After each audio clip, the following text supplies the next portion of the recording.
Greetings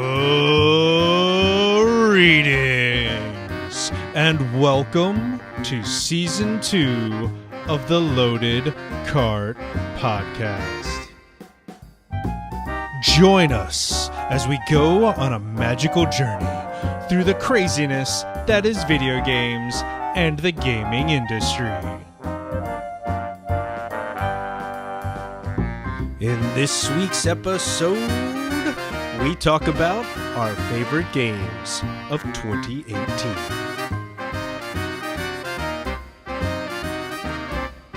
Happy New Year. Ladies and gentlemen, boys and girls, children of all ages, welcome once again to the Loaded Cart Podcast. What a year. It's the end of 2018. Chop and I are here to bring you our amazing top 5 and most disappointing of 2018. I am Paul of What's Paul Playing Today, and with me as always is Dan, otherwise known as Chop the Viking. What's up, dude? Yeah, it's been a year. Yeah, that's kind of why the heavy pause there for a second. Year of absolute crazy for me. Yeah. Instead of 1, you've multiplied your children by 3. Yep, basically. Man. So how you been, man? How's vacation going so far? Yeah, it's funny enough. It is the second day of vacation. I love this because I get 2 weeks off. It's a day. Been up to anything fun on your vacation, or have any big fun plans? I've got some plans. I'm supposed to go to. Have you been to Texas de Brazil? Not that specific restaurant, but I have been to other Brazilian steakhouses, and they're amazing. They have meat heralds. That's all I'm going to say. They herald the meat, then they bring you the meat. They basically carry around meat and swords and chop it for you on your plate. So before I go further, let me say that Texas de Brazil has not paid us to give this review. I just love the restaurant that much. Yeah. $45. They give you all the meat you can handle. Yeah. You have a little button that you gently flip over when you no longer wish for meat. You basically have they give you this little coaster essentially, and usually it's like green on one side and red on the other. And if it's green, every server in the building will stop by your table and they'll just be like, here's steak, here's lamb, here's goat, here's pork, here's short ribs. Do you want sausage? They have a salad bar, but I don't know why. Don't waste your time. Don't do that. I didn't even know that there was one until we were just about to leave. And the funny part is usually the salad bars at those places are freaking enormous. It was huge. Like, I actually walked over like, what is? Oh, that's actually pretty impressive. I don't want any of it, but I like the fact that it's there. But yeah, like everything they have is amazing, and like I've got reservations at 5:15 on Thursday, and I'm going with a bunch of people from work, and it's going to be delightful because I'm never going to eat again. I'll probably die. Nice. Other than that, going to a Monsters game on the 5th, which is fun. For those unfamiliar, the Cleveland Monsters, they're AHL affiliate, for the Columbus Blue Jackets. Yeah, I was gonna say ours is Gwinnett Gladiators, I think, is the local like AA affiliate. Gotcha. These are like one off from the majors, like the farm team for the farm team. Yeah. This is just basically if they need to recover or they need to pull somebody up from the minors, that's where they grab them from. Yeah, indeed. So other than that, it's just going to be video games. Lots and lots of video games. I plan on trying to climb my way out of Platinum and into Diamond in Overwatch, but I've only got like 9 days left. Gotta get on top of that then. Because the bastards at Blizzard decided that, hey, over the holidays, no one wants to play competitive anyway. Let's end the season then. Fuck you. Nice. Yeah, they've been they've been in the news lately. Yeah, a little bit. So I know that we have. Do you want to go into what we've been playing first? Or do you want to go dip in the news? We can pretty quickly cover what we've been playing, I think. Fair enough. Go for it. So for me, it's been pretty simple. I've been playing Elite Dangerous because the Beyond Chapter 4 popped out, which is the 8th expansion for the Horizon DLC, which is absolutely insane. Yeah, So I haven't touched it in over a year now. yeah. Oh, it's a completely different game now. Like That doesn't that's surprise me. how scary some of this stuff is. The other cool thing, so it has a bunch of weird stuff in it. Like they completely overhauled the mining system. They Oh, completely nice. overhauled exploration and the way it works. Interesting. They're working on the mission boards and like fixing the way missions do, and they have follow-on missions now. So as you do stuff for people, like they're kind of adding some plot-ish things to the game, but not really. So it's Finally. still very sandboxy, and you kind of make your own fun in the game, but at the same time there's a lot more to do now, and they've even added mechanics to the game where mining can technically create gold rushes. Like right now, there are things you can find in certain areas that are called void opals that are inside of asteroids, and you have to like literally just blow an asteroid apart to get to them because of the way the new mining system works. You actually can like make fissures in an asteroid and then lob up basically a nuke into it and blow it up, and then harvest all the stuff that is in the core. That doesn't seem dangerous at all. Yeah. And that's where you get your void opals. But so what people noticed is that, most stations are paying, 1,600, 1,500 or 16,000 or 15,000 credits for 1 ton of opals, which is 1 inventory space basically. Right. But there's a couple of places where for some reason they're paying like 15 million per ton. Damn. So people are like loading up, going way out of their way to find these couple of stations that are paying this, and just, making 100 million credits in 1 inventory load of space opals or whatever. And people like reported this as a bug to Frontier, and we're like, is this supposed to be like this? And Frontier's basically like, yeah, it's functioning as designed. As more and more people sell opals there, it just happens to be a perfect storm in these couple systems that they need them for this price. And as more people unload them, the price will plummet. And then, maybe you might find other deals like this somewhere else for other minerals. That's how economy works. Yeah. But it just happened to be like this perfect storm of things, and people are like freaking out because it's like, oh my God, there are now literal gold rushes in the game, because sometimes these things will be worth extra ridiculous amounts of money, and you can exploit it legally, like, because it's not an exploit, it's playing the economy in the what is referred to as the background simulation of Elite Dangerous, which has been really fun. Nice.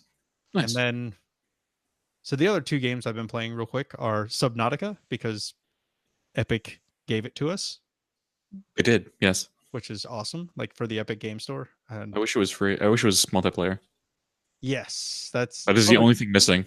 Yeah, it's a very beautiful game, and I was watching you play it. It's been a lot of fun. Yeah, Paul was watching me last night because the other game that I wanted to play, they're having some issues. they just launched yesterday, and it's an absolute nightmare for them. We'll talk about that later. But yeah, so I was playing some Subnautica, and yeah, it's fun. It's been cool. And then the other game I've been playing is a mobile phone game still, and I think we talked about this last time, called Golf Battle. And it's like a weird putt game for your phone, and it's been fun. I've just been goofing off with it, 20 minutes here and there. It's a pooping game. Yeah, basically it's a pooping game. So what about you? You have been playing, like half your own catalog. I have an extensive list, yes. Obviously Overwatch. I've been trying to climb my way out of fucking gold. Pardon my language, or I don't care.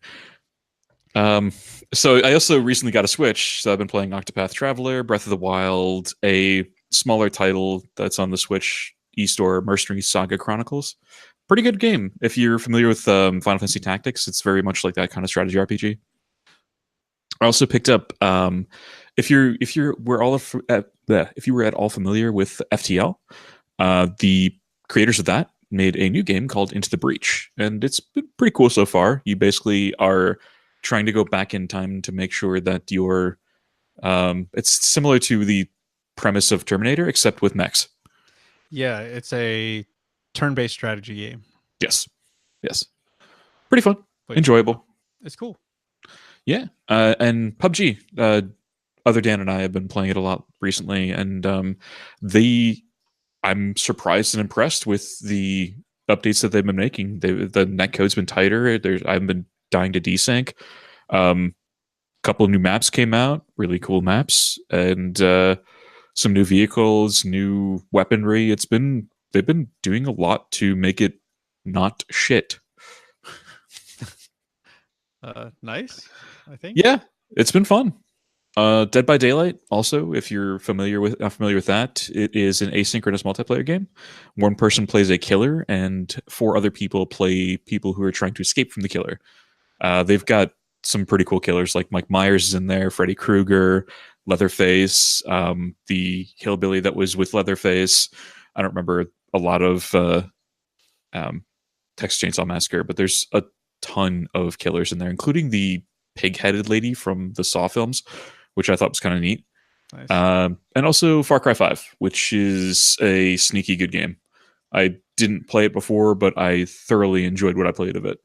Yeah, and based on the game awards a couple of weeks ago, at this point, couple months ago, yeah. I don't know. It was a little while ago. Yeah, especially by the time this is going to come out. Yeah. The next Far Cry game is actually going to be a direct sequel of Far Cry 5, which is kind of interesting. Unfortunately, it kind of spoiled the ending of Far Cry 5 for me, but honestly, I'd love to play that with you if you end up getting it, because I feel like the co-op would be great. Curious about a Far Cry. No, I'm talking about Far Cry 5. Oh, Far Cry 5. Yeah, would recommend. I will definitely consider it. Yeah, you can play that whole game. You play the whole game co-op. Yeah, I was playing it with a buddy of mine I play Overwatch with, and thorough enjoyment, because honestly, the crazy stuff that happens, sharing that experience with someone makes it 10 times funnier. Nice. Yeah, I can imagine with some of the craziness that goes on in that. Yeah, like what I ended up hitting a bear with a car. The bear launched off into one of the cultists' vehicles, and the cultist vehicle exploded because of bear. So when Reno and I were sitting in the car together and we hit the bear, we both kind of stopped it for a second and watched it happen, because the explosion that ensued, we both just fucking lost it. I bet. Just a solid 5 to 10 minutes of laughter where neither of us could breathe. It was incredible. I wish I'd been streaming it. Unfortunately, I did not. It was just kind of an offline game. Anyway, that is it for my list of games I can remember currently playing. Nice. All right. So do we want to dig into the news now, and which one are we starting with? I feel like we should start with the non-giant list of issues surrounding Fallout 76. All right, and let's talk about the rest. Blizzard, because we've already kind of discussed that a little bit. Yeah, because there's been a little bit of ridiculousness surrounding Blizzard and Activision and all of that crap. Specifically, most recently, as of Friday the 21st, there was an article from GamesIndustry.biz saying that over 100 Blizzard staff were accepting buyouts in the Cork, Ireland customer service. They're just trying to basically say, here's a year's worth of pay, just go away now because we're trying to cut costs. That's the summary of it. Yeah, they're essentially just shutting down their Ireland customer service people, which is, crazy. It's not development, but at the same time, they're also dropping esports support and and they're pulling way back on their updates for Heroes of the Storm. Yeah, basically, Heroes of the Storm is down to a skeleton crew is basically what has been talked about. And so there's basically not going to be professional esports for Heroes of the Storm anymore, because companies aren't going to invest into a game that's not being supported by its developer. Pretty much, yeah. And which kind of makes me worry about Overwatch, because with Overwatch League coming up in February, is this going to be the final season? Possibly. That's a very weird thing to talk about, because I could talk about the same thing with Vainglory Esports, because Vainglory, the company that owns them, sunk a ton of money, not this past year, but the one before, like 2017, into trying to build a big esports scene around their game. Mm-hmm. And then last year decided like to massively cut back, and Yeah. like Cloud9 won the first world championship in Vainglory. They did not have a team the next year because this is my surprised face. Yeah. Because Cloud9. Yeah. The thing that makes me Crazy. worry a little less about Overwatch League is that they just expanded 4 more teams. Yes. So, I mean, it definitely seems like they see that as a good investment, and it's probably because the external people like Cloud9 and the Immortals are just pumping money into the system. Yeah, I don't see that going anywhere. Because they're basically not yet, franchised. But they're franchises. So yeah, they are. Like the only reason that they have like city names is because they needed an arbitrary place to keep the location. Yeah. Which honestly, it also gives the players something to play for. There's some pride going on, because I know that Unco and Soon both transferred to the Paris team as soon as it opened, because they're both from France. Yeah. Well, and it's also interesting because as part of the franchising, they don't allow the teams to keep their team name, basically. So like the London Spitfire are owned by Cloud9. It is the Cloud9 team. Yes. And like there's another team based out of California called the Immortals, and which I think is the LA Gladiators. Yes, they have the LA esports I think team. the Gladiators. Yeah, but they weren't allowed to use the name Immortals. And yeah, just absolute craziness. But yeah, there's no telling. Hopefully the fact that it is franchised, it will, be more stable for Overwatch. But if they have a bad year, if viewership starts dropping, you never know what Activision's going to do at this point, because it's basically that's what you're starting to see, and what people are afraid of is that this is the effects of Activision putting financial pressure basically on Blizzard. Like you turn a profit. I take it back, by the way. It's actually the Valiant, not the Gladiators. Just a small clarification. I don't know what the team name is. I just remember they were mad because they couldn't use the name Immortals. Which is really sad, because I'm a big supporter of the Valiant. Yes. But then they were also mad because apparently the fact that they owned the Valiant is what kept them from getting a franchise with League of Legends when League of Legends franchised last year. That is really irritating. I wonder why. No one knows. Like they didn't have a big sports backing, because most of the other people, with a couple of rare exceptions, they teamed up with big sports franchises. Yeah, like the NBA was huge into that. Yeah, there's 6 or 7 of the 10 teams in North American LCS are paired up with either a Major League Baseball team or owners of an NBA team. Yeah, because I know that the guy who owns, he's out of Texas somewhere. I can't remember his name. The Mavericks guy? I think so. I swear to God, I can't remember his name. Mark Cuban. Yes. Yeah, he bought huge into esports. Yes, there's a lot of people that have. Rick Fox. I think too. Rick Fox is a primary owner of one of a big esports franchise called Echo Fox. I think Michael Jordan fairly recently did so too. Yeah.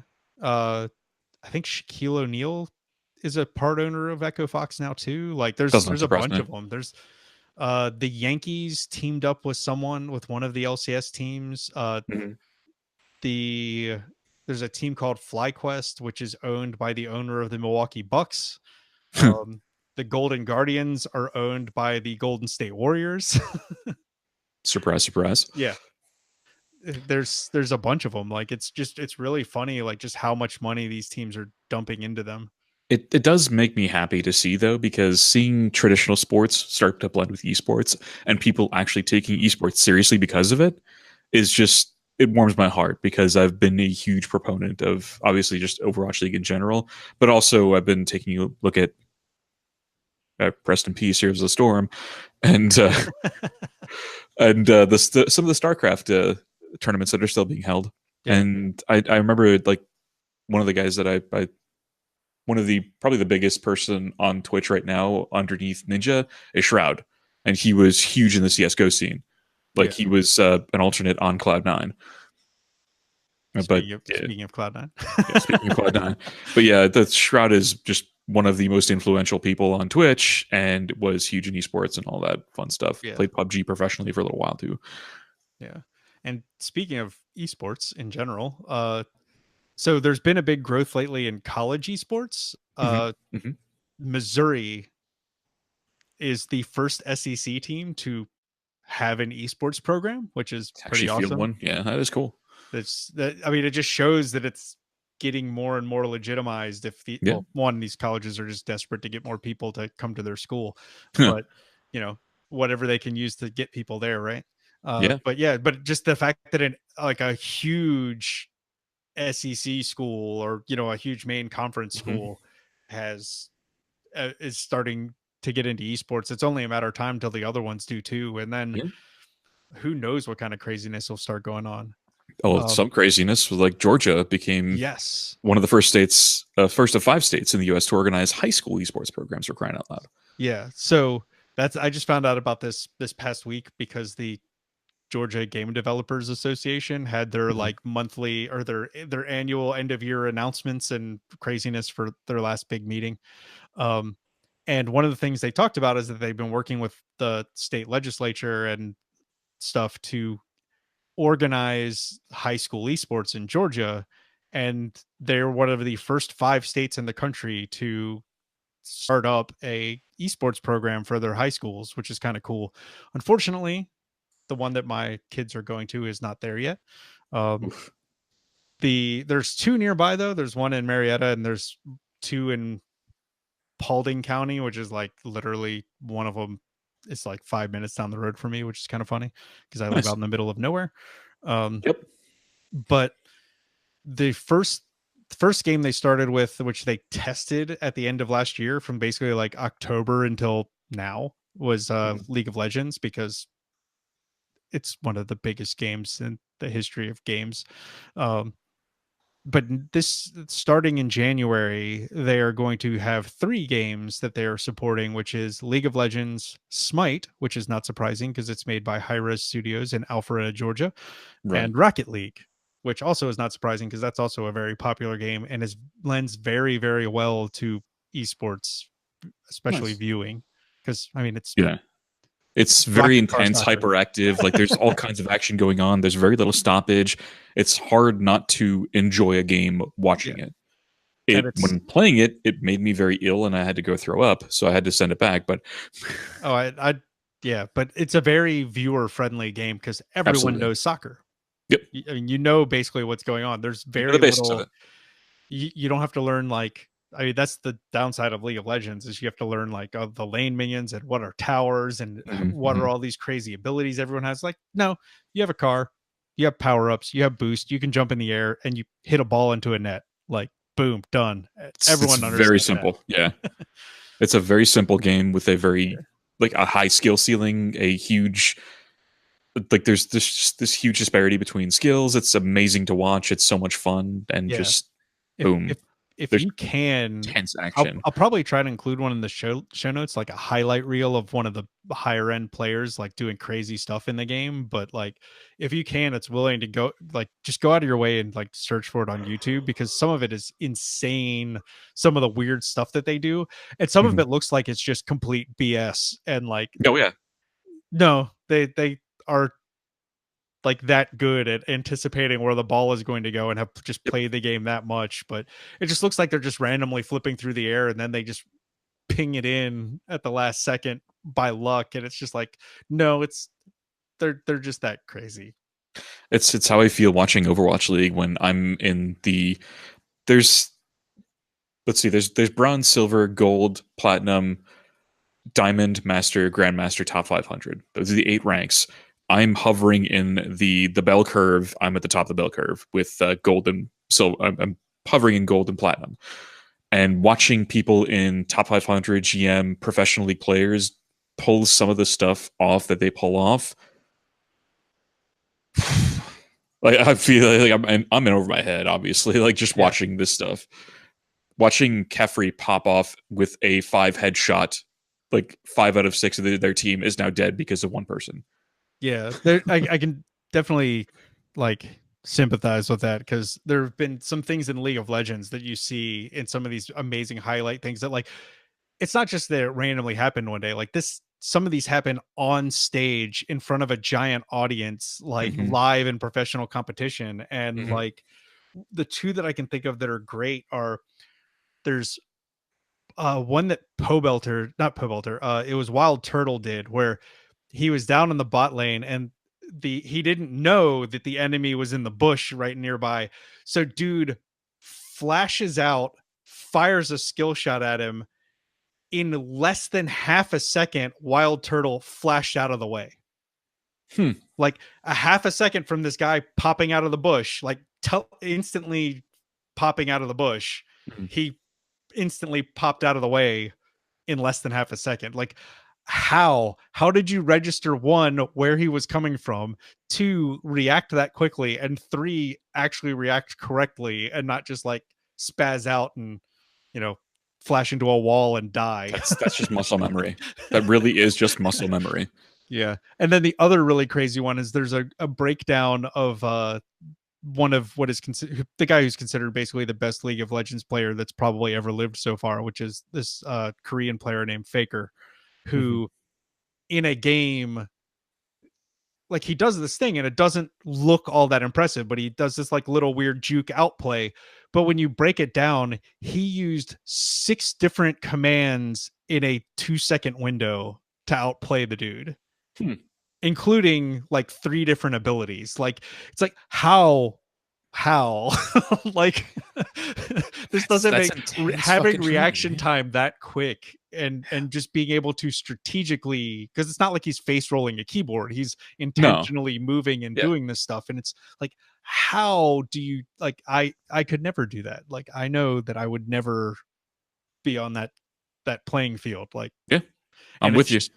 That's why I like esports, because you get to see these guys who are, you know, it's all like football. Like, if you're watching football or basketball, these guys are way better than you are ever going to be at this game. Yeah. And they're playing, and it's fun. Yeah.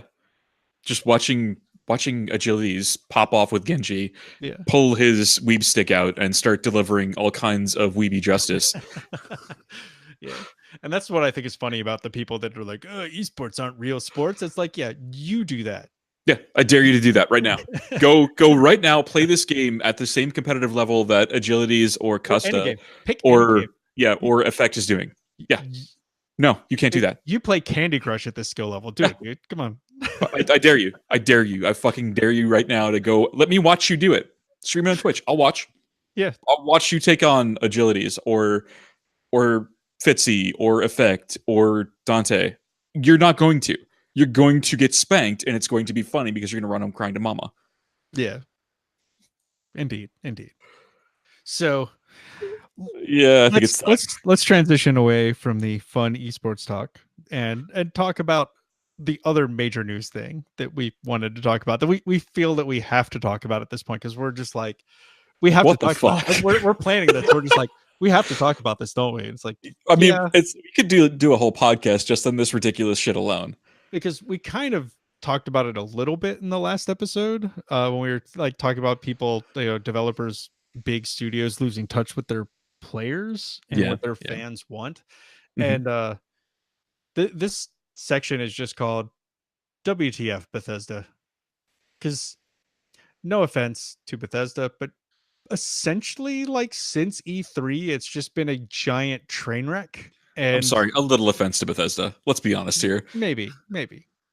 Though I did hear something really great tonight when I was kind of like refreshing my memory on some of these things. And a guy pointed out the fact that Todd Howard actually made a joke at E3 about how that he read on the internet somewhere that Bethesda games have bugs in them. And then they released Fallout 76. And it's just kind of like, dude, really, like, I don't think you have feet left anymore, because you shot them too many times this year. You sure don't have a leg to stand on. So if you're unfamiliar with this crazy saga, because you buckle yourself in for one. But so E3, they announced Fallout 76. It's going to be their first big multiplayer game made by Bethesda. It's supposed to be the future of Fallout. It's supposed to be 4 times bigger than Fallout 4. And then some stuff started kind of bubbling to the surface, made people go like, wait, what? Like, there are not going to be NPCs in the game, but none at all. There are robot NPCs. There are some, but I don't think there are any human NPCs. And there are dead NPCs that leave you holotapes instead of actually interacting with you, which is like, yeah, that's a little funky. But then the game drops into a beta test, and it's the beta test is like, break everything. They had some silly acronym for what beta meant, and it was, come break our servers, basically, is what they were trying to do. It wasn't a beta test, it was a stress test. Yes, it was basically a stress test. And people, so this is something that's been problematic, and we should do an episode on beta testing at some point in time, because it has become something of a problem in this industry lately. What you mean? You mean early access titles? No, the fact that when people say they're beta testing something, they're not actually beta testing it anymore. No, not at all. They're, to that point, they're just stress testing. Like, early access is beta testing. Yes, that was the joke. But so they released this beta, and it's super glitchy, and there's just weird stuff going on with it. Like, there's no field of view slider, which can be really problematic for some people, because apparently it was locked at a field of view that was really claustrophobic and gave people massive headaches and like vertigo. Yeah, real like crazy vertigo issues and ridiculousness. And then the other weird thing people noticed is that the game's physics were tied to your frame rate, so it was frame rate locked, so that the physics wouldn't go all crazy. Because if you could tweak it, which people figured out how to do, of course, because that's what people do. That's what people do, is they hack Bethesda games, because that's the whole point of a modding community. And yes, there are Fallout 76 mods already. They were Fallout 76 mods in the beta, I think, which is kind of funny. There were. So yeah, the frame rate was tied to the physics engine, which was also just bizarre. And people were like, well, it's a beta.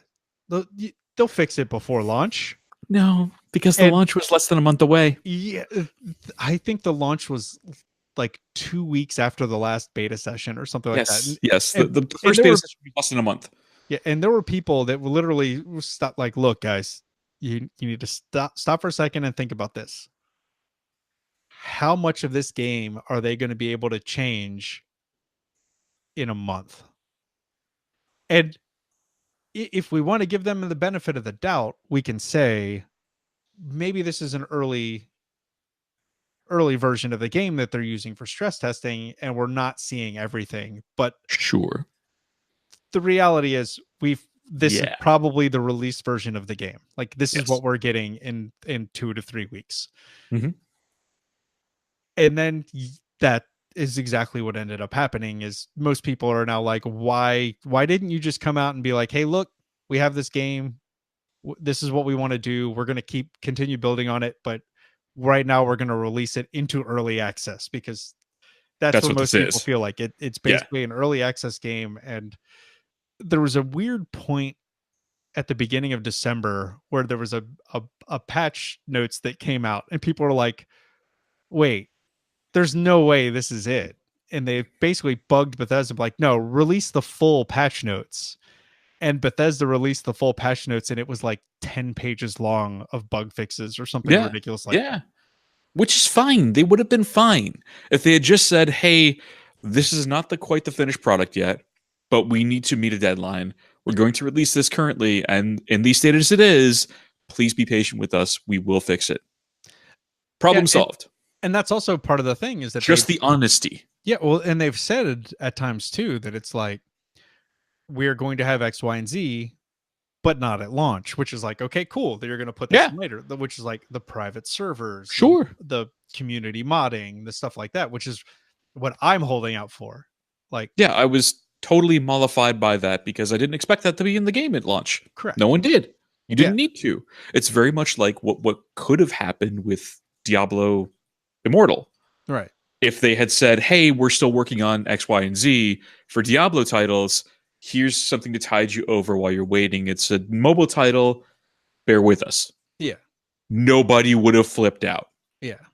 So this was going along at its own weird little pace when their first kind of scandal hit, which was there was a collector's edition of this game, like there has been with a lot of their other recent games. So, like with Fallout 4, as you will know if you go back and check the tapes, Paul and I both purchased the Pip-Boy edition of Fallout 4, and it came with what I will refer to as a pretty cheap plastic, giant Pip-Boy that you put your phone in. People have made better versions, 3D printed better versions of it. The only thing that they really couldn't do is the foam inside was pretty high quality. Everything else was cheap as heck. Yeah. So that would instantly made me shy away from ever buying some weird kitschy collector's edition. But this one, they had a $200 collector's edition. So the Pip-Boy, I think, was $120 or $100, somewhere in that neighborhood. It was $100. I might be wrong though. But the $200 collector's edition for Fallout 76 included a life-size power armor helmet that you can wear. Yeah. And advertised a canvas bag that you could put the helmet in and carry the helmet in. Now, the trouble that we run into is the fact that it wasn't canvas at all. They were all nylon. It was people were like, I wouldn't carry like an apple in this thing because it would probably rip a hole in it. Because apparently they were super, super cheap. Like they were like a coworker of mine has the Power Armor edition. The Power Armor helmet looks pretty sweet. Like she's got it sitting on her shelf above her desk, and it looks pretty nice. The canvas sack looks really poorly made. It does not look at all what it should have been. And the best part about this is the fact that not only did they not really say mea culpa, they offered up 500 atoms of in-game currency. First, they didn't offer anything. They just said that the canvas bags were too expensive to make, so they made the decision to switch to a nylon bag. Right. And the public outcry was obviously nerd rage worthy. Yes. It was people paid $200 for this thing. Yeah. What are you doing? It was still too expensive. Are you kidding me? What was so expensive about it that you spent $200 on? Yeah. It certainly wasn't the bags. Yeah. But yes, they ended up offering $500 in game currency, and people were then subsequently warned saying, hey, if you accept this, you have no legal recourse. Yeah, it was 500 atoms in the in-game store, which is the equivalent of $5. Yes.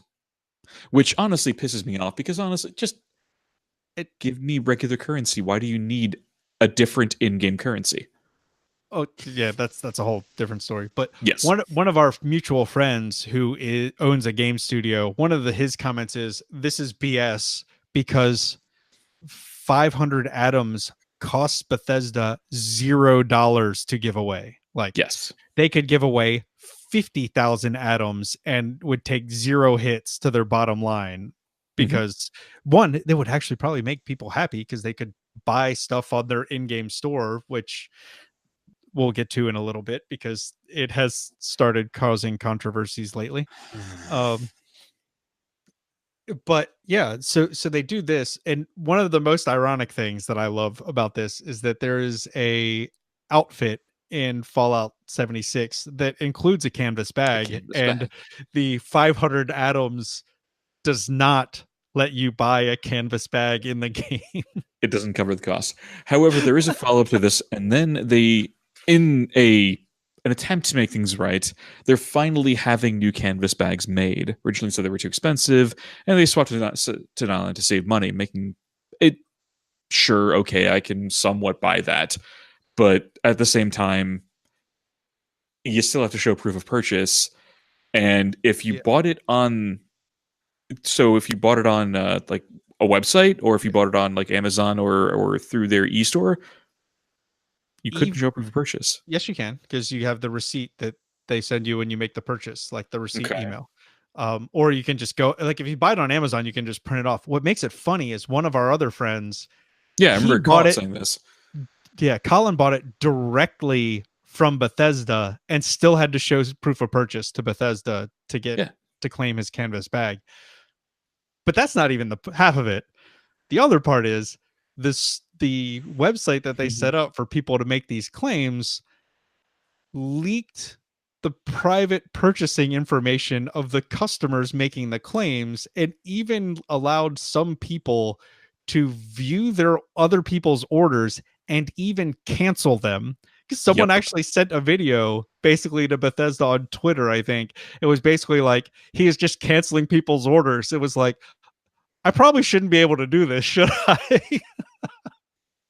Yeah. Then there's still more. There's still more. Yes. They potentially breach European consumer protection laws, European Union consumer protection laws, by circumventing data protection to push ZeniMax and Bethesda ads directly to customers. That's a big no-no. So do you remember the 300 million we're updating our privacy policy and terms of service emails you got? That was the issue that they broke. Yes. Yeah. That was because of these consumer protection laws, where people had to, like, these companies had to very, very blatantly and state these things and update their, people on their thing to make sure that they complied with these laws. And those are the exact same laws that Bethesda has potentially violated by pimping their parent company's advertising to consumers. But wait, there's more. So remember how we were talking about the in-game microtransaction shop? Oh, yeah. Well, two big things that have come up about it. One, they have started pissing off fans because people have noticed that slowly the prices in the in-game store keep creeping up and up to the point that there are now things in the in-game store that cost more than the game itself. It's more than the game itself at times, because that's another thing we could talk about, is the fact that the game has been as low as $30 or 20 euros. Less than 2 weeks from the launch of the game. but yeah, so there's a US federal law for basically fraudulent advertising, where it requires that if you have something on sale and you advertise the sale price for something, it has to at some point have been on sale at full price. Yes. So rolling into the holiday season, there are multiple things in the in-game store for this Bethesda game that say, hey, these holiday emotes, they would normally be 2,400 atoms, but right now, for the next 14 days, they're on sale for 50% off for 1,200 atoms. But they were never on sale for 2,400 atoms in the first place. Correct. And there's a costume, like a Santa costume too, that's like 2,000 atoms, which is like $20. Yes. Basically, the breakdown is, I think 500 atoms is a $5 purchase. It's $4.99. For $9.99, I think you get 1,000 atoms plus 200 bonus atoms, and then for $20 you get 2,000 atoms and then like 600 bonus atoms or something ridiculous like that. But yeah, so it's basically, it is a $20 costume for the game. Yeah, which is almost as much as the game itself. Yes. What? So the fuck? I can give you a bigger WTF moment. So the emotes, right? They don't change the in-game emotes. They change an icon that pops up above your head when you do the in-game emotes. And they're more than $10. You would have to buy $15, I think, worth of in-game credits to purchase them. Fantastic. And again, that is at least a third of the price of the full game. Yeah. a graphical change for emotes. No, I cannot hammer this home enough. It's not the emote itself. It's a little icon hovering above your character's head that you can't even fucking see. Yes. Well, you can if you're in third person mode. Who uses their... Get out of here. Console plebes? I guess. Whatever. But so the most recent one that's pissing people off. Yes. Because there's a lot. There's a lot. So if you're unfamiliar with the way the internet works, when games come out, especially when there are big modding communities, or, you know, it's something like Pokemon Go, people data mine the game to figure out what they can change and how they can tweak it, because that's how the modding community works. For like the original games did not have actual support. Like I don't think Morrowind had. No, Morrowind actually had an editor, but Daggerfall did not. No. But Morrowind was the first one. So people like would literally, they would decompile and data mine the game and try and figure stuff out. Well, apparently one of the data miners found in one of the new patches references and hooks for what are called lunchboxes. And if you are familiar with Fallout Shelter, lunchboxes are the term that they use for their in-game microtransactions, their loot boxes. Yes. So there's hooks for these things called lunchboxes, and tied to these hooks are references to experience boosters and perk cards. You know, the perk cards you're supposed to get when you level. So they haven't gone live, and they may not. I'll give Bethesda this. They may not ever go live, but there are references in the code which look like, for 100% perception here, they look like pay-to-win loot boxes that will affect your actual ability to play the game, especially with experience boosters. Now, we've talked to Drew about this some from Hops and Heroes, because Drew is playing Fallout 76, where neither of us have pulled the trigger on the game yet, because I'm waiting for private servers and community mods, not just the Bethesda store. I'm just not gonna. Yeah, I'm just not. I'll give it a shot when there are private servers and community mods. I'm good. But because I figure that's probably at least 2 years down the road, and either the game will be done or it'll actually be in a fully playable state. But he's kind of told us some things about the way the game works, and apparently the max level right now is, I think, 50, I think is what he told us. And you can get to max level fairly quickly in the game. So he doesn't, see experience boosters as being like a huge thing that it's going to, really break stuff too badly. Totally makes sense.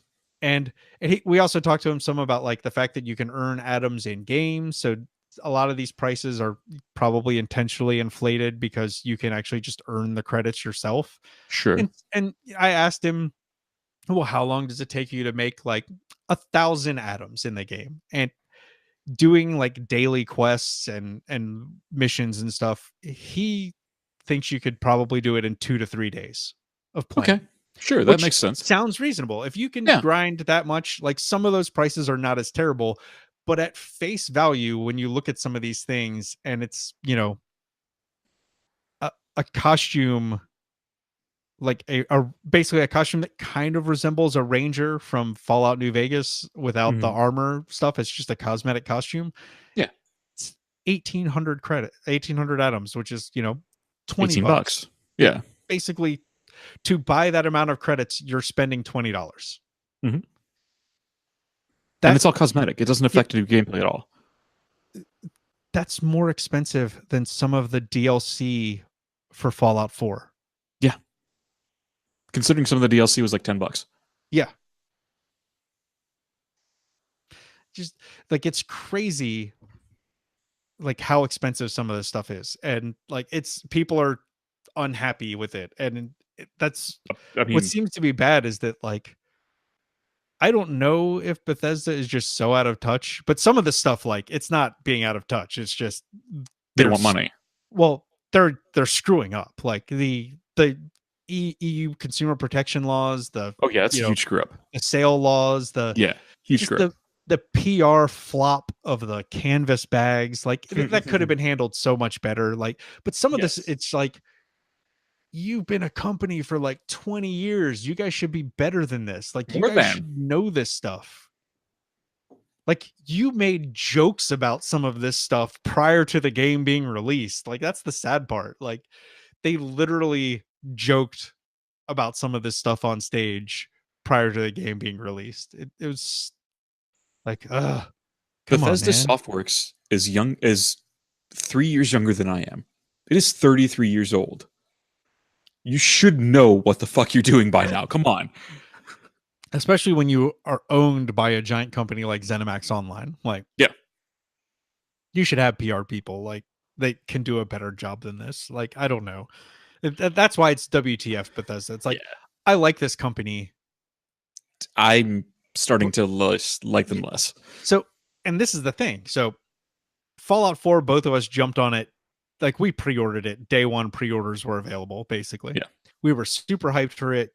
Yeah. You can check the tapes. There's tons of, like, we have like 5 hype episodes for the game and like 2 after it was released, and like, I mean, it was pretty ridiculous. But like, when the next Elder Scrolls game comes out in like 10 years, when Starfield comes out, like 6 years, I'm not buying either of those 2 games until they're released and I can see reviews. Like, I'm just not going to. Yeah. Even then, I still might wait for a sale. Possibly. I mean, Starfield is a weird thing because like, I want to support sci-fi games because there aren't enough good sci-fi RPGs. So it's like, I really want to jump in on that one on the ground floor, but I don't know if I can. Like, I don't know if I don't know if my conscience will let me. Like, yeah, I want to. Like, I want it to be a great game, but I know it's going to be a giant buggy mess. So yes, maybe because Bethesda. Maybe I wait a month or 2 for them to patch some of it. Okay. We've spent over an hour on this topic. I think it's time for the actual 2018 retrospective. Yes. All right. Enough news. Finally. Yes. So I think we're going to do a top 4. Yeah. Works for me. So he just deleted one of his off his list. Yeah. We're having fun here tonight. It's a good day. Good day. It's good. We're having fun. It's good to be making this show again. So it really is. It's good that the babies are still sleeping as I check. That is the best portion of this show right now. Right. Yes. Okay. So you want to start with you? You want to start with me? What do you want to do? I'll start mine off. And this one probably shouldn't be a surprise because we have talked about it some on a previous episode. It's Minecraft, of all of the weird things for it to be in 2018. I mean, if you've really watched any of our streams, you probably know that it probably would be Minecraft. Dude, like, okay, so the update Aquatic that came out, pretty sweet, amazing. Like, there's so much cool new stuff in this game that it's just fantastic. And when you consider the age of the game, it's really nice to see such refreshing new content for it. Yes. And one of the really cool things it's done is there's a group of very, very prominent and high level Minecraft players that is called Hermitcraft. And some of the people that play this game are like literally some of the, like, they're all some of the biggest YouTubers that play. Like, one of them is this guy Mumbo Jumbo, who has more than 2 million subscribers on YouTube. And because of Hermitcraft and because of his Redstone videos. But like, some of these guys, the stuff that they can do with Redstone and the stuff that they can do with building. So like, there's 2 of them that are really crazy. One of them is this guy Grian, who also has more than 1 million subscribers on YouTube. And one of them is this streamer named Good Times with Scar. And he's actually, I'm not sure if he's fully paraplegic, but I know he's in a wheelchair and I know he's disabled, and he's a disabled streamer and gamer, and cool dude, freaking hilarious. But their new series, because they restarted a new season of their show Hermitcraft in their server when the update Aquatic went live, when it finally got fully released. Mhm. And it has been some of the most fun stuff I have watched on YouTube. I can't tell you the number of hours I've spent watching them play Minecraft. Like, not even me playing, just watching their videos and the crazy stuff that they do. Because Nice. holy crap, do they do crazy stuff that like Sure. takes. They built a farm for guardians Mhm. at a ocean monument. It Right. took them 38 hours to make the farm. Hmm. Two guys spent 38 hours straight playing the game to make the farm. Jesus. So, like, I mean, that's the example of like just how crazy some of this stuff is. Like, just these super massive things, and it's just the fact that this game has been going on for like 10 years, pretty much, Mhm. and they have more new stuff coming. They're redoing all of the villages by next year. Mhm. Uh, they just had a big update that added pandas to the game and bamboo and new cats, Mhm. and they're constantly adding new stuff, which is amazing that Microsoft has been doing this and Mojang has been doing this. But like, I don't see it going away anytime soon, and it's pretty amazing that they've been doing it and what they're doing with it. So that's gonna be my first of the top games of the year. Yeah. I'm not I putting them in any specific order. So see. I am. I'm going to be okay, honest with you. My number one, and this, like, I'm going to go down the list because I feel like my number one is just I can't stop raving about it. I started talking to you about it when I first started playing it. Spider-Man for PS4. It is an incredible game. It takes everything good that Spider-Man 2 did and turns it up to 11. So the story is incredible, top notch, 100% just a great story. Spider Man takes on the Sinister Six with a few tweaks in the roster. It's just from there, it hypes up a sequel for it. I'm not going to do much in the way of spoilers because as much as I love the game, I don't like spoiling anything for anyone. yep. 100% go play it if you need to. PS4s are fairly inexpensive nowadays. Purchase Spider-Man just for the splash purpose of playing this game. It is that good. Like, I'm advocating spending $250 to $300 just to play this single game. Yeah, It's that good. there are actually a couple of games now on the PlayStation that I would actually consider purchasing now, which is kind of scary. Spider-Man, Last of Us. Uh, for me, it is Spider-Man. Uh, what is the other one Last of Us called? should be in there though. God of War. Yeah, The new God of absolutely. War I honestly haven't played also that looks yet. really amazing. Oh, it does. Absolutely. But It'll probably be on my 2019 list. but that's the funny part is like there's a handful of games for the PS4 that look really good, and there's a handful of games for the Switch that look really good. And so I've You been know, tempted to get both of them, which I can't afford either. So I don't know when that's gonna happen. you know what the best part is? The one I've been most anticipating for this year still hasn't come out. Well, That was the biker zombie game. oh yeah, Yeah, I can't remember what it was called. Um, uh, Days Gone. Days Gone. Yes, it just came to me as well. I'm still looking forward to that, but at this point, my excitement is so tempered because it has been so long since E3 2017. Yes, Yeah, that was last year, last E3 that they hyped that up, and it looked amazing. Like the gameplay looked incredible. nice. Where is it? I don't know. Anyway, next up in your list. So just as a reference, it looks like you can walk into any GameStop in the country right now and pick up a PS4 for $230 plus Yeah. tax. Okay, fine. $270 for Spider-Man. 280, I guess. Point is, play it. Go now. Purchase. Yeah, but that was just I just wanted to check to see like how crazy it is. And Not bad. Not a bad price. yeah. A slim one of the newer ones is Mhm. 300, so And even then, you really don't need that. Yeah. Even with the 4K TV and the 4K resolution, blah, blah, blah, blah, blah, you're not going to notice much difference. Get the original base edition. It's really good.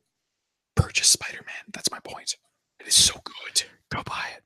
Why are you still here? I mean, listen to the rest of the episode, then go buy it. Take it with you. I mean, we're portable. Take us with you. indeed. And take it in the car. All right. So for me, the next one is going to be one that we've already actually talked about a lot, so I won't go into too much depth with it. Yeah. The South Park: The Fractured Butthole. It's a freaking amazing RPG. I laughed. We did a full episode on it. Go way too listen to much it. on it. Yeah. Yeah. I can extol its virtues again if necessary, but I'm not going to do too much. It's South Park. If you like South Park humor, you're going to love this game. Mhm. If you love RPGs, you'll probably love this game, and maybe or maybe not like the South Park humor, but Even if you don't like the South Park humor, it's still a very solid game. yeah, like that's one. Well, I think we went into before. Like it's a great little game. It just it depends on your sense of humor or not. If you like crass humor about farting and Buttholes. ridiculousness and buttholes, um, yeah, it's great. I think it's definitely worth picking up, especially since I'm sure it's cheap. And actually, Mhm. that reminds me that since the winter sale is going on right now, I should check the price of DLC for that game. I was going to mention the winter sale, but at the same time, this is going to be long over by the time this episode goes live. Yes, but for pulling back the curtains, it is 2 days new before holiday. Christmas. Yes, it is a new holiday that I've learned of today called Christmas Adam. Yeah. Because it comes Okay. before Eve. God. Yeah. And Eve is left unsatisfied. Yes. But yes, and this will probably come out mid to late January. So yeah. Anyway, moving along. Next one for me is probably The Last of Us Remaster. The Last of Us in freaking incredible game. Just a notch below Spider-Man in story and gameplay. The gameplay is a little bit less tight than Spider-Man's gameplay. It's still fun, but it's mostly gunplay and slight melee combat. It's still play it for the story. Everything about that story is incredible. I was literally sitting there like, oh my god, is this person dead? Oh my god. And I had to fight myself not to look it up to make sure this main character was not dead, because that's how much I had attached myself to this character. I'm trying to be as vague as possible in spoilers because I want people to purchase a PS4 and play this game. This is a running theme with you so far. This is the last one, I promise, because the other two that I have are available on multiple platforms, although one of them is primarily a PC platform because the other things about it are really shitty on the other consoles. I'm sorry. Yeah, it happens. So my third game I'm going to toss out there is Vainglory, which is a mobile and now PC. There is, I think it might be in beta now, but I think it last time I checked, it was still in alpha. They have a PC client for the game. It's a MOBA, so kind of like League of Legends, but a little different. But I know the PC client is good enough that at their like a big recent tournament that they did, they had a like kind of an all-star competition where 5 of the guys played on PC versus 5 guys playing on tablets. So that'll how'd that go? 5 people playing on Razer Blades, 5 people playing on Razer phones because it was sponsored by Razer. Sure. So How'd that go? I don't actually know the outcome of that game. No, okay. But yeah, but it was just kind of an interesting concept that sure. That's what their goal for the game down the road is, that people play it on whatever platform they're most comfortable, even when you're playing it professionally on stage. Like if you want a computer, use a computer. If you want a phone, use a phone. If you want a tablet, use a tablet. Use whatever is most comfortable for you. That's great. I love that idea. I'm a fan of the tablet controls for personally, because it's basically like you touch the person you want to attack. You touch the ability you want to use to set it off. And yeah it's pretty good. If and it's not going to, but if Diablo had those style controls, it would be an amazing game. Diablo Immortal, like if they had the same control scheme, but it's not going to. I could just tell you right now, it's not going to, because they're going to have like a little fake joystick and fake buttons on the sides, which is terrible controls.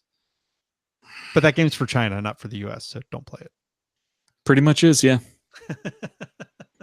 There's a lot of market share to be made in China, and Blizzard's going after it. And in fact, they're pulling back most of their teams from PC development to develop for mobile. Yep. Thanks, Blizzard. Yep. Anyway, next up for me is the PUBG improvements. Honestly, I've been impressed as hell with what's been going on from Bluehole. It's such a weird phrase to say. It's okay to laugh because I intentionally phrased it that way. Speaking of South Park humor. Yes. But I've been impressed as hell with what's been going on with PUBG. Like, they've done a lot. I know that Fix PUBG was a joke of a campaign. People made so much jokes about it. So much humor was went into the, hey, you didn't really fix anything, blah, blah, blah. But have you played it lately? Because they did a lot to fix. Like, there's been a lot of improvements to it. And they had Sanhok that came out, as well as Vikendi. Sanhok being a kind of Vietnam sort of tropical rainforest type of map, and Vikendi being a sort of Russia, like Siberia type of map with a bunch of snow. Really, really cool. Like, I've been thoroughly impressed with what they've done to not only improve how smooth the game is, the frame rate's been up, the netcode's been solid. I haven't been killed by desync in a very long time, and they've gotten tons of new weapons. I've been really impressed.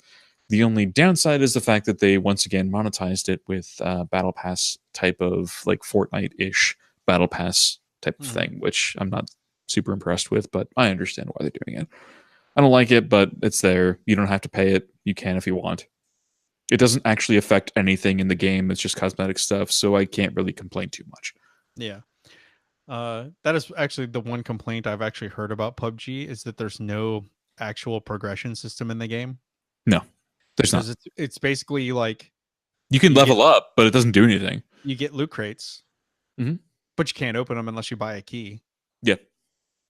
So you can. Yeah. There is a battle pass progression system now. It doesn't do anything, but you can do it. It's just there. Do you unlock loot with it? Like, you can, yeah. You do unlock loot with it, but it's just cosmetic shit. I mean, it's there, it exists. Yeah. I don't really care about it. I don't care about the loot, the progression. I'm just there to have fun and kill people. Yeah, I can see that. The really weird out of context quote you guys can use with whatever. Yeah. Maybe I'll use that. Please don't do that. I'll extract it and put it in the show notes. Don't do that. Don't do that. All right. So my last one, we've already discussed a little bit. Pretty heavily. Yeah. The Elite Dangerous and all of the changes they made. They basically pushed out an entire expansion, like 4 giant massive updates to the game in this year, like starting in January. And like it's nuts, like how much that game has changed and how much fun it is. Yeah. And how much I still enjoy it. Awesome. My last one is, honestly, I've heard it called the best game nobody played because it sort of flew under the radar with Mad Max Fury Road. The game Mad Max. Someone steals his car, he's out to get it back, and that's the premise of the game. It's honestly, the combat is tight. It's by WB Studios, the guys, same people who made Middle-earth, Shadow of Mordor, and Shadow of War. And I think it was eclipsed by all the horrendous bullshit that Shadow of War had with the loot box system. I think that Mad Max was eclipsed by that. And honestly, people have a sour taste in their mouth from movie tie-in games. And this is technically a movie tie-in because it follows the events of Mad Max Fury Road. It's not better than the film, but it is a worthy quote-unquote sequel. I liked it a lot. I'm still liking it. Like, I will go back and play it a little bit here and there, even after I've beaten the game. Yeah. Really fun. I remember showing you a clip from when I fired a harpoon into someone's head from the car, pulled him out of the car, and then when I pulled the harpoon from him, he just went shooting off into the distance. Yes. It is in the show notes from episode 1 of this second season. So yeah, it is a thoroughly enjoyable game. You can probably pick it up fairly cheap even without the winter sale. Play it. grab yourself an Xbox controller or a Steam controller. It's much more friendly with a controller, but it's a really, really fun game. Thoroughly enjoyable. Would recommend. All right, so what was your biggest disappointment of the year? Biggest disappointment? So it's not going to be surprising, but the reason why is going to be surprising. Okay. So my biggest disappointment of this year has been Sea of Thieves. That's not surprising. Exactly. That's not surprising. A lot of people were disappointed by the game. Thoroughly. My disappointment has been that, like, for the most part, all of my issues with the game have just been connection issues. Like, I have had a hard, like, every time I try to play it, it's been super laggy, like to the point that I rubber band off of boats. And that's pretty important in a game where, you know, where your boat is your life. Yeah, you crew the boat. So I have to move around on the boat to steer, to adjust the sails, to drop anchor, like to check the map, to load treasure. Like it's a little important, right? So yeah, like I love the fact that, like, stealth under the radar, like, Rare has been adding a ton of crap to this game. Like, there's so much stuff out there in the ocean for you to deal with now. I love the idea of it. But if I can't freaking play the game, yeah, what's the point? None of that stuff matters. Right? I love the idea of the game, but the execution has been horrendous. It's very much like the Fallout 76. They came out with a bare bones thing, gave it to the consumer, and here you go. Here's a full-fledged title. They built a bicycle when we wanted a motorcycle. Kind of, yeah. And that's the same thing that happened with No Man's Sky. It's very similar. Like, No Man's Sky got a ton of updates. People have been pretty happy playing it years later. Yeah. However, it's kind of too little too late for me. I have no interest in it. Yeah, I do, like, because the game it's still a absolutely beautiful game, but if, like, they can get their server connection issues. I'm sorry. You can be the prettiest car in the lot, but if you got a V2 engine, I'm not going to drive you.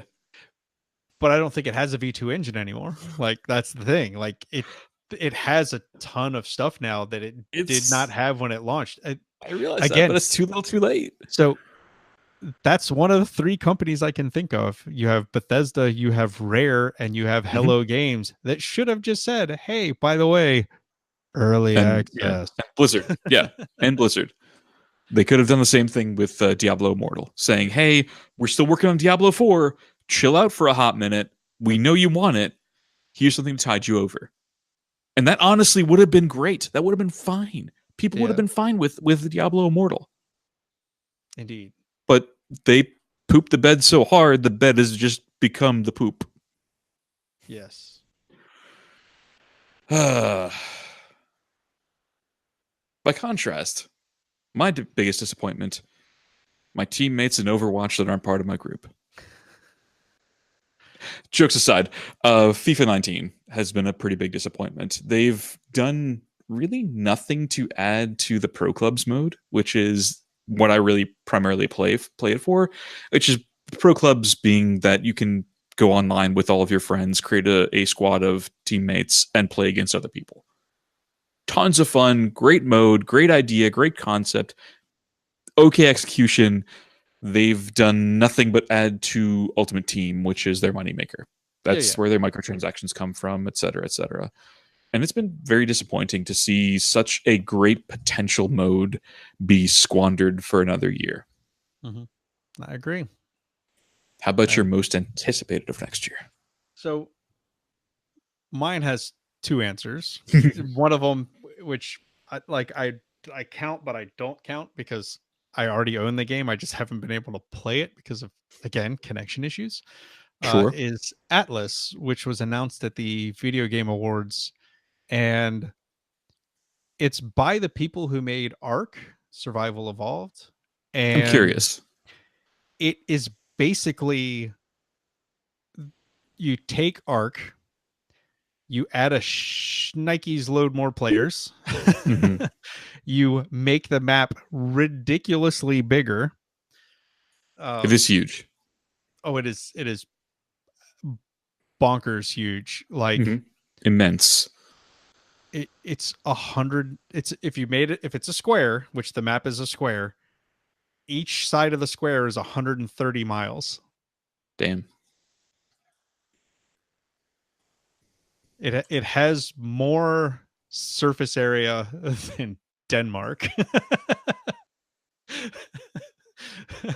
Which is crazy. It's 16,900 square miles. Yes, it is. It's ridiculous. But it's a pirate MMO at its heart. Like that's the game that they're putting out as a pirate MMO called Atlas. It has full modding tools from the get-go. Sure.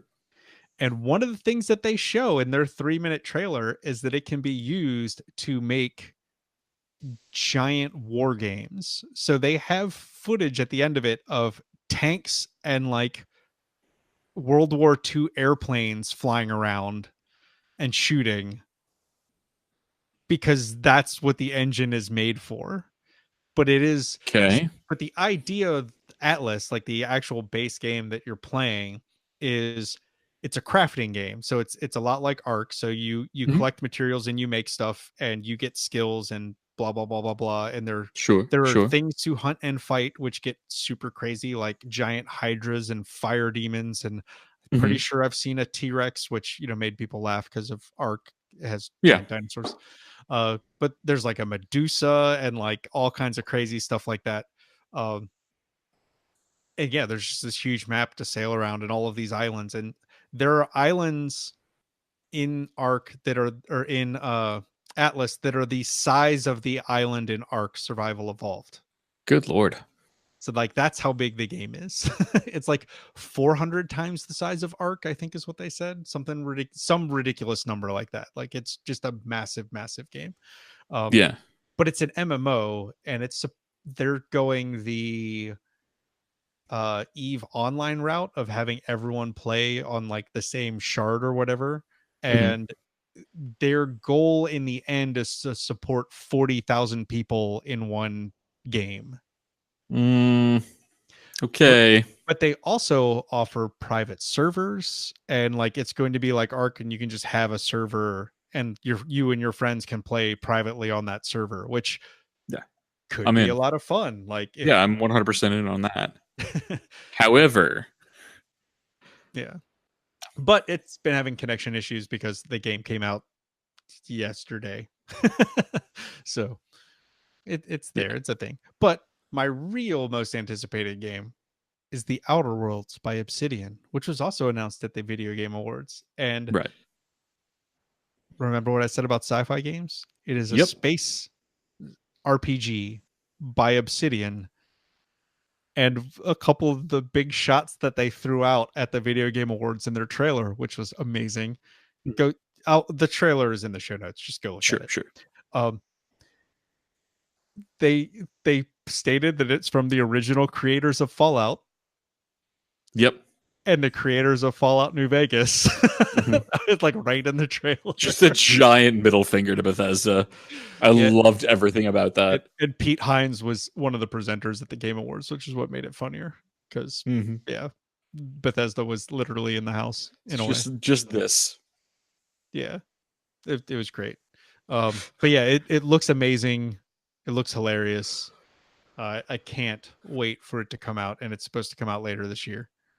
I actually don't know a release date for it, so let me see if they actually have announced one while we're. Is there a release date? Since we're here, I mean, why not?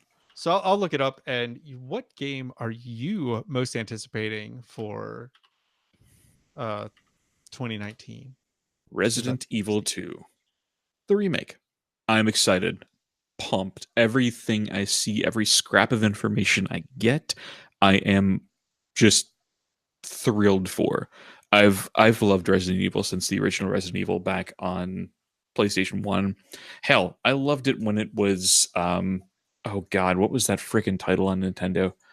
I can't remember what the title was. Anyway, there was a Nintendo title. God. No, I was just trying to think of the Nintendo title. I couldn't think of it. God. I can't remember what it's called. I don't know.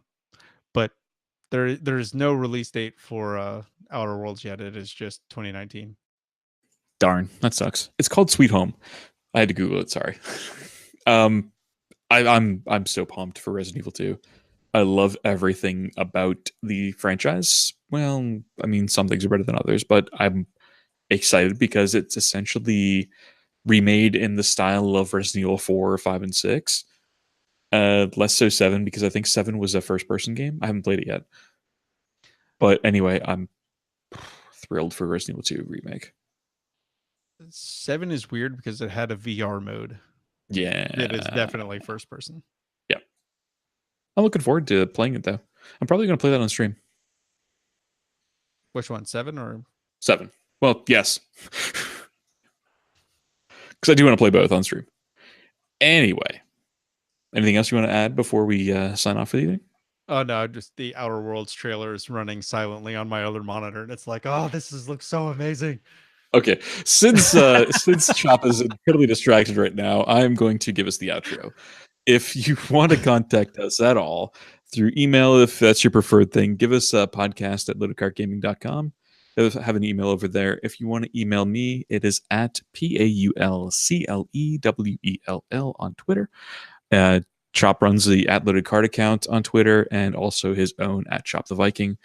If you want to check out me playing some Overwatch or Resident Evil 2 when it comes out, it is twitch.tv/what's Paul playing today. And Chop plays, you're a Monday, Wednesday, Friday now? By the time this goes out, I will have switched to my new schedule, which is going to be Tuesday, Wednesday, Thursdays. Okay, Tuesday, Wednesday, Thursday at twitch.tv/ChopTheViking. And if you want to check us out on any other social media, Facebook, the dying Google+, check us out in the show notes at loadedcartgaming.com. And if you love us, please consider leaving a review on iTunes, Stitcher, Google Play, or whatever the hell you're listening to us on. You could probably listen to us on a phone if you really want to, you know, like the ones from 1976, the ones in the big briefcase. It really does help the people find the show, and it is the biggest thing you can do to help out the show right now because we do not pay to advertise currently. Also, please check out our Patreon. It is at patreon.com/loadedcartgaming.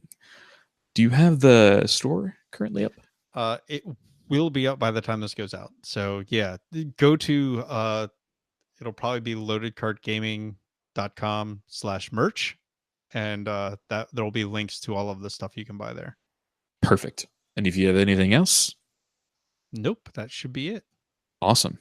Folks, thank you so much for listening. We're looking forward to an amazing 2019. We love you.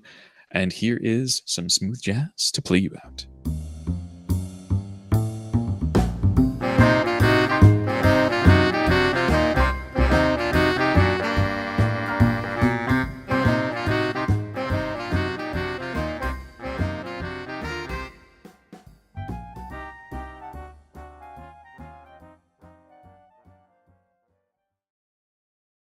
I don't care about the loot, the progression. I'm just there to have fun and kill people.